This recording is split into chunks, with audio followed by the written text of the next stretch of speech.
तो दोस्तों आखिरकार 12 दिन की लड़ाई के बाद इजराइल और ईरान के बीच सीज फायर हो गया है। बड़ा सवाल हर किसी के जहन में यह है कि आखिर इस वॉर का हासिल क्या हुआ है, इस युद्ध में जीत किसकी हुई है। क्या इजराइल ने अपने सारे गोल्स अचीव कर लिए? क्या ईरान अब वाकई न्यूक्लियर बम बनाना छोड़ देगा? और क्या अमेरिका और ईरान के बीच रिश्ते नॉर्मल हो पाएंगे? ये कुछ ऐसे सवाल हैं जिसके जवाब पूरी दुनिया जानना चाहती है। हम कोशिश करेंगे अगले कुछ मिनटों में 12 दिन की इस लड़ाई के एक एक एंगल की जानकारी आपको दे। वीडियो पसंद आए तो इसे अपने दोस्तों से जरूर शेयर करना और चैनल को भी सब्सक्राइब करना। सबसे पहले बात करते हैं सीज फायर की। तो हुआ ये कि 24 जून की सुबह अमेरिका के बड़बोले राष्ट्रपति अमेरिकी social media handle truth social पर उन्होंने लिखा कि आखिरकार इजराइल और ईरान में सीज फायर हो गया है। ट्रंप ने इजराइल और ईरान दोनों देशों का एक तरह से मजाक उड़ाते हुए लिखा कि ये दोनों देश एक साथ मेरे पास आए और बोले कि हमें पीस चाहिए। मैंने कहा इससे अच्छी बात मिडिल ईस्ट के लिए और क्या हो सकती है। ट्रंप ने ईरान का भी मजाक उड़ाते हुए लिखा कि ईरान सरकार का बहुत बहुत धन्यवाद जो उसने कतर में हमारे मिलिट्री बेस पर हमला करने से पहले हमें इसकी जानकारी दे दी। ईरान ने जो 14 मिसाइल्स हम पर दागी थी उनमें से हमने 13 को हवा में ही खत्म कर दिया। एक मिसाइल जो रास्ता भटक गई थी उसे हमने नहीं मारा और वो अपने आप नीचे गिर गई। ऐसा लिखकर एक तरीके से ट्रंप ने यह प्रूव करने की कोशिश की है कि हमारे सामने ईरान की कौनो औकात नहीं है। उसने सिर्फ दिखावे के लिए हम पर अटैक किया था लेकिन हमने उस अटैक की हवा निकाल दी। ये ट्रंप बोलना चाह रहे थे। इसके बाद ट्रंप ने कुछ और बकवास की और ये लिखा कि अब इन दोनों देशों के बीच सीज फायर हो गया। लेकिन तभी अमेरिका के ही एक बड़े न्यूज चैनल CNN ने ट्रंप के इस झूठ की पोल खोल दी। CNN ने एक डिप्लोमेट के हवाले से बताया कि ईरान और अमेरिका में ये सीज फायर करवाने में कतर के शेख का बड़ा रोल रहा है। खबर यहां तक है कि जो ट्रंप ईरान और इजराइल में सीज फायर करवाने का दावा कर रहे हैं खुद उस ट्रंप ने कतर में अमेरिकन बेस पर ईरानी हमलों के बाद कतर के शेख से रिक्वेस्ट की थी कि अमेरिका और ईरान में सीज फायर करवा दो, जिसके बाद कतर के प्राइम मिनिस्टर शेख मोहम्मद अल थानी ने ईरानी हुकूमत से बात की। ईरान ने जब इस पर अपनी रजामंदी दी तब जाकर ये सीज फायर पूरा हुआ है। मगर ट्रंप तो ट्रंप है, उन्होंने खुद ही सोशल मीडिया पर जाकर ढिंडोरा पीट दिया कि हमने सीज फायर करवाई है। लेकिन ट्रंप के सीज फायर के अनाउंसमेंट के कुछ देर बाद ईरान ने यह साफ कर दिया है कि हमने ऐसे किसी सीज फायर पर साइन नहीं किया है। इसके बाद इजराइल ने बताया कि ट्रंप की इस पोस्ट के बाद ईरान की तरफ से इजराइल पर 6 बैलिस्टिक मिसाइल्स दागी गई हैं। इनमें से कुछ मिसाइल्स इजराइल के रेजिडेंशियल कॉम्प्लेक्सेस में गिरी हैं।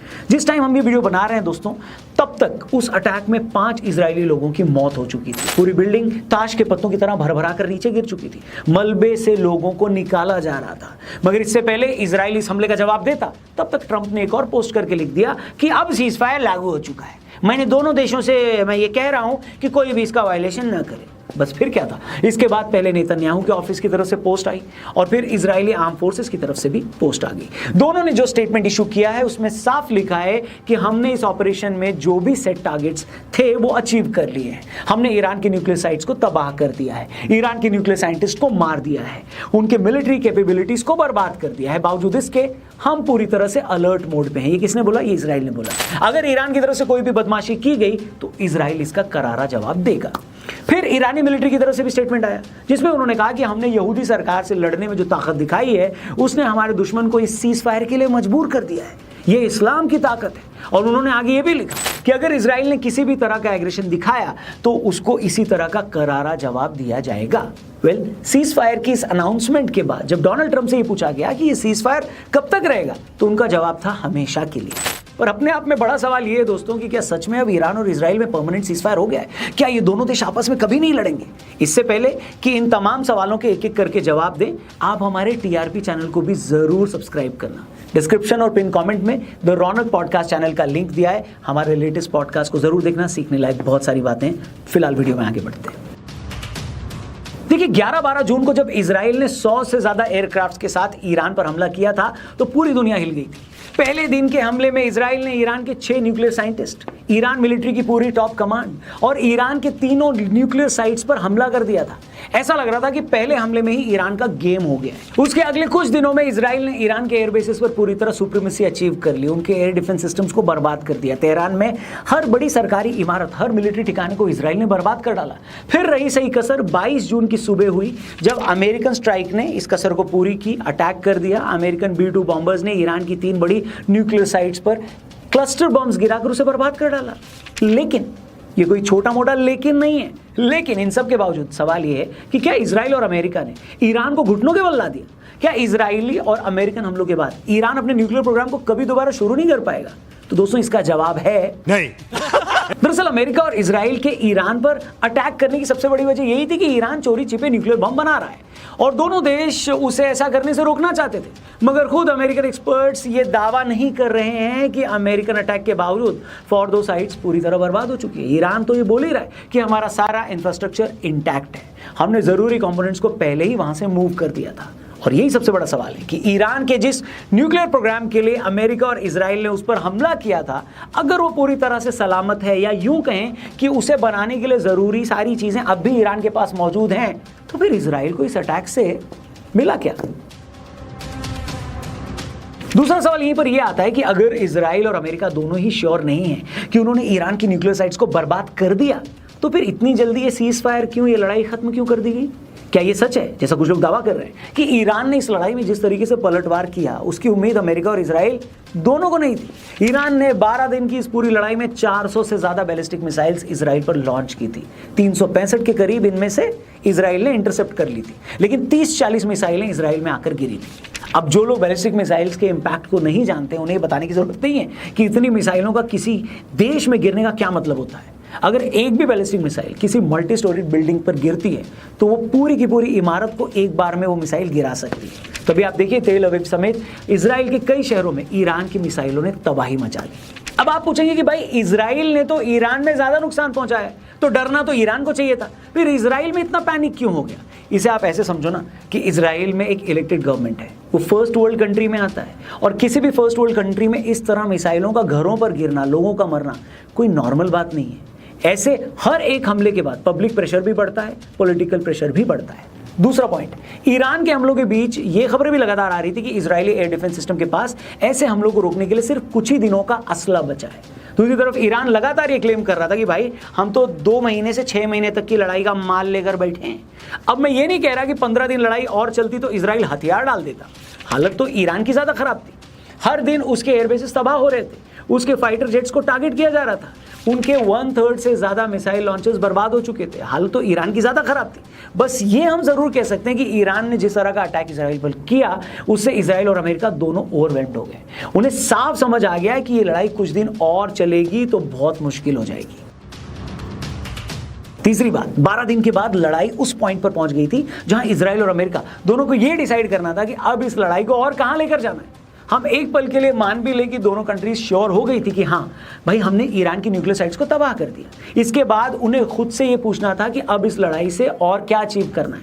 इसके बाद इजराइल और अमेरिका चाहते तो खुमैनी का तख्ता पलट कर सकते थे और लड़ाई को तब तक खींचते जब तक कि खुमैनी को या तो मार नहीं दिया जाता या गिरफ्तार वो नहीं हो जाते। पर यह काम इतना आसान नहीं था।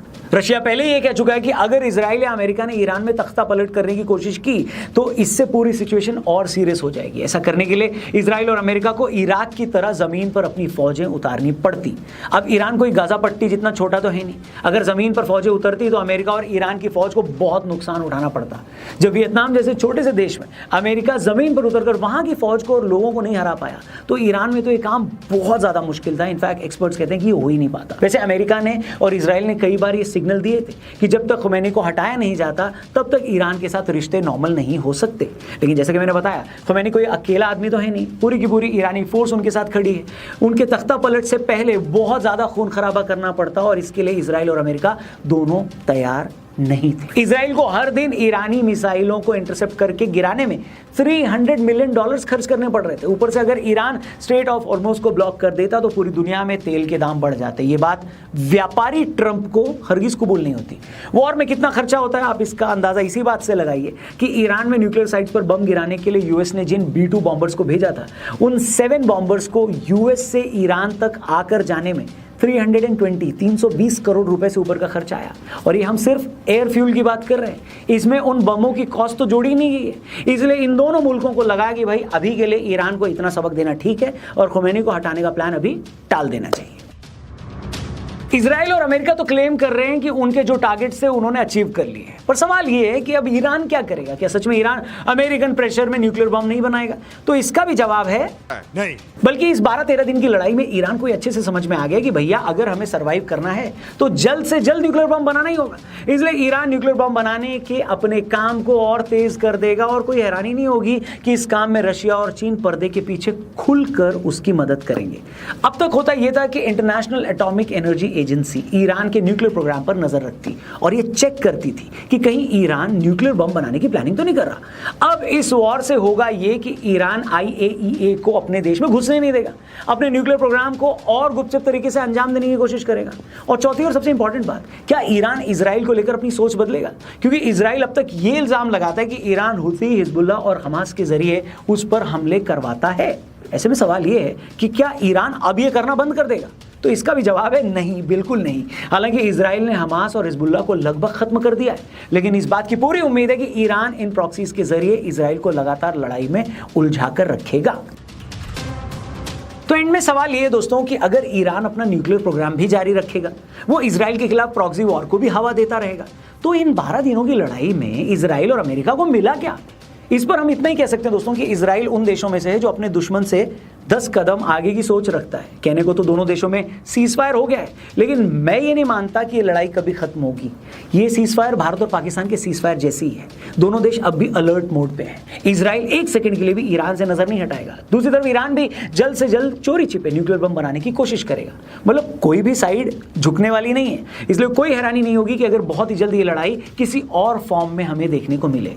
पर फिलहाल अभी के लिए एक इंटरवल तो हो गया है। बाकी आप बताइए, आपको क्या लगता है ईरान और इजराइल की इस लड़ाई में आखिर कौन किस पर भारी पड़ा, जीत किसकी हुई? जो भी हो आपकी राय कमेंट करके हमें जरूर बताएं। वीडियो सही लगी हो तो इसे अपने दोस्तों से भी जरूर शेयर करिएगा, हमारे चैनल को भी सब्सक्राइब करिएगा और हमारे लेटेस्ट पॉडकास्ट को देखने के लिए हमारे TRP चैनल यानी द रौनक पॉडकास्ट चैनल पर भी जरूर जाइएगा। लिंक डिस्क्रिप्शन और पिन कमेंट में दिया है। फिलहाल के लिए थैंक यू फॉर वॉचिंग। जय हिंद, वंदे मातरम।